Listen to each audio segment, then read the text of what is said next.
Hi, it's Dave, your TV pal again. Welcome to week 8, the Enlightenment, or the Age of Reason. Those terms are pretty much interchangeable. I am making an overview video this week. I haven't made one in a few weeks. I feel it's important this time because things are changing a little bit, first of all. This is part 1 of the Enlightenment. I feel like this is an important enough period that we need to take a couple of weeks on it. And also, as we get closer to the modern era, I feel like we can slow down a little bit. We have the time and take a more close look at the things that are closer to us in time. The Enlightenment is an era that is really the birth of the modern world. We have a lot of scientific discoveries that are really causing a lot of cultural change and a lot of cultural trauma. Copernicus and Galileo posit that the Earth revolves around the sun rather than the other way around.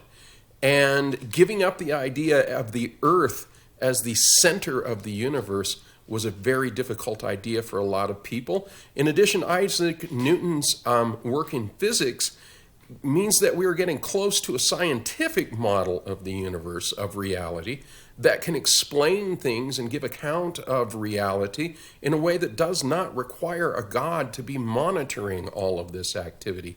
And this is unsettling to many people. Science is starting, it is felt sometimes, to intrude on our ideal human selves.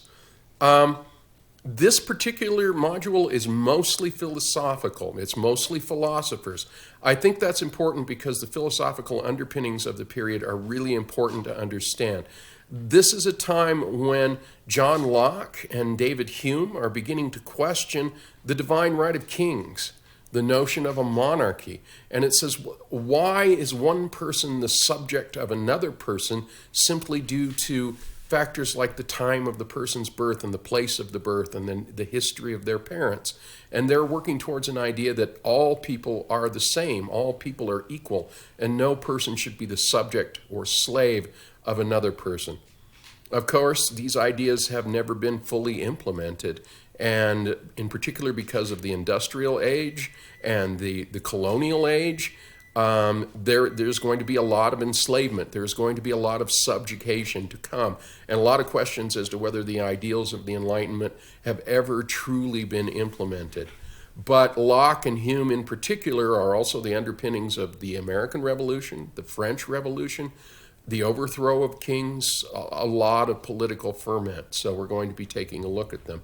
Next week, we'll stay with the Enlightenment, and we'll be looking at some of the more artistic and humanistic endeavors of the Enlightenment period. Particularly music is a fertile time during the Enlightenment. It's the age of what we call the classical era of music, the age of Haydn and Mozart and Beethoven.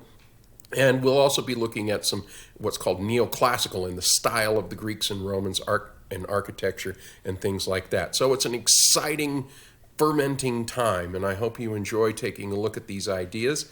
As always, if you have any questions, any problems, if something isn't working for you, please don't hesitate to email me or call me. I'm happy to speak with you at any time and make sure you're on track for the course. So thank you very much. Have a good week, and here's the Enlightenment. Bye-bye.